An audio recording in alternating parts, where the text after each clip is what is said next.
22 মিনিটে গোল বাতিল, যেই গোলটা লিগ্যালি হওয়ার কথা সেই গোল তো শুধু বাতিল হয় নাই, উল্টো ব্রাজিলের এগেনস্টে রেফারি ফাউল দিয়েছেন।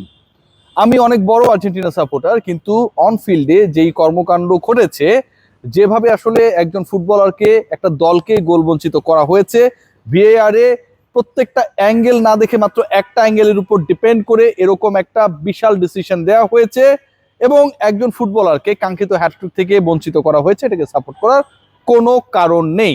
সো ব্রাজিল জয় পেয়েছে এবং সেই জয়ে ব্রাজিল ছন্দে ফিরেছে, নেইমার মাঠে নেমেছে, সবকিছু ছাপিয়ে ওই 22 মিনিটে যেই গোলটা বাতিল হয়েছে ভিনি জুনিয়রের, সেটা আজকের সবচেয়ে আলোচিত বিষয়। কিন্তু সেই আলোচনা মোটামুটি যখন শেষের দিকে, সেই আলোচনায় যখন ফুল স্টপ দেওয়ার চেষ্টা, ঠিক তখন ইন্টারেস্টিংলি বড় একটা ব্যাপার সামনে চলে এসেছে। ব্রাজিল এবং আর্জেন্টিনা দুই দলই রাউন্ড অফ 32 নিয়ে যথেষ্ট টেনশনের মধ্যে রয়েছে এবং রাউন্ড অফ 32-তে ব্রাজিল এবং আর্জেন্টিনা যেইভাবে এক্সপেক্ট করছে যে এই দলের বিপক্ষে আলটিমেটলি আমরা পরের রাউন্ডে নকআউট স্টেজে এন্ট্রি করার পরে খেলবো, সেটা হয়তো হচ্ছে না। Let's discuss first about Argentina. আপনারা সবাই জানেন যে আর্জেন্টিনা তার নিজের গ্রুপ থেকে গ্রুপ চ্যাম্পিয়ন হয়ে গেছে।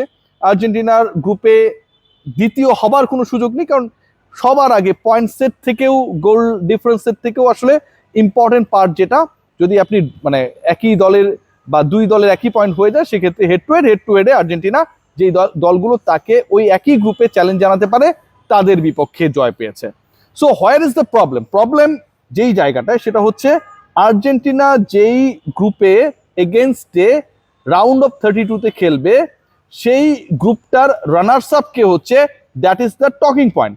এবং সেই গ্রুপটা হচ্ছে গ্রুপ এইচ এ রয়েছে Spain, Uruguay, Cape Verde and Saudi Arabia. অনেকেই মনে করছেন যে টেবিল টপার স্পেন তার অবস্থানটা ধরে রাখবে এবং স্পেন যদি টেবিল টপার হয়ে যায়, দেন ইউরুগুয়ে, কেপ ভার্দে ও সৌদি আরবে, এই তিন দলের যে কোনো একটা আর্জেন্টিনার প্রতিপক্ষ হবে রাউন্ড অফ 32-তে। বাট আসলে কি সেটা হতে যাচ্ছে? Let's discuss. আপনি যদি খেয়াল করে দেখেন যে আজকে যে ইম্পর্টেন্ট জায়গাটায় দাঁড়িয়ে আর্জেন্টিনার ভাগ্য বা প্রতিপক্ষ নির্ভর করছে, সেখানটায় প্রথম প্রশ্ন যেটা, স্পেন অ্যান্ড ইউরুগুয়ে, যাদের এক দলের 2 ম্যাচে 4 point, Spain table topper, and Uruguay 2 ম্যাচে 2 পয়েন্ট, তারা অবস্থান 2-এ আছে।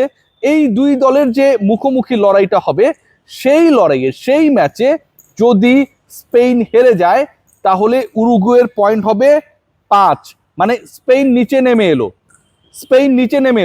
উরুগুয়ে স্পেনের ম্যাচে যদি স্পেন হেরে যায় উরুগুয়ের কাছে, দেন উরুগুয়ে স্পেনকে টপকে 5 পয়েন্ট নিয়ে উপরে চলে যাবে।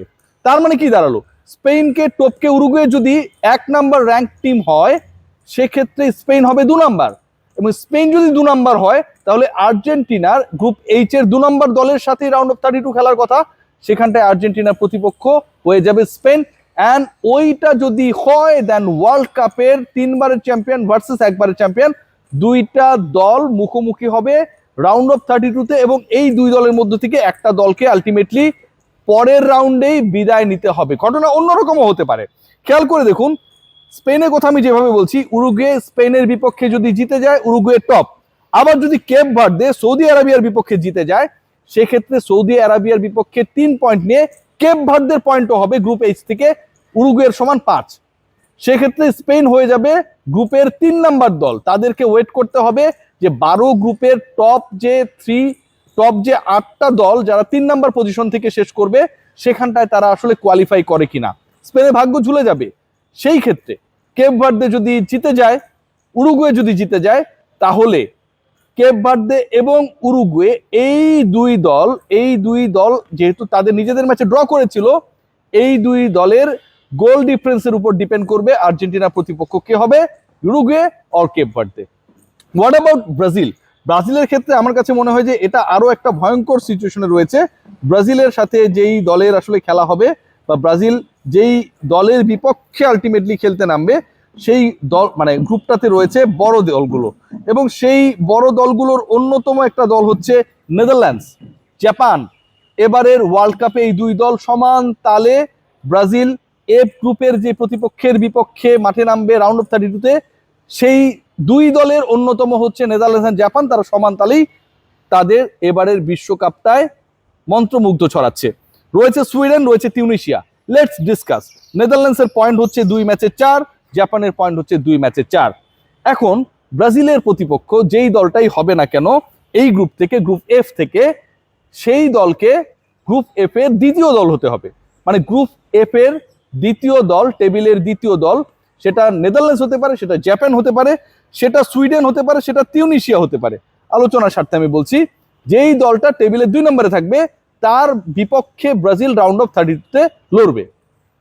এখন গুরুত্বপূর্ণ যে ম্যাচ বাকি রয়েছে, আপনারা খেয়াল করে দেখবেন জাপানের সাথে সুইডেনের খেলা।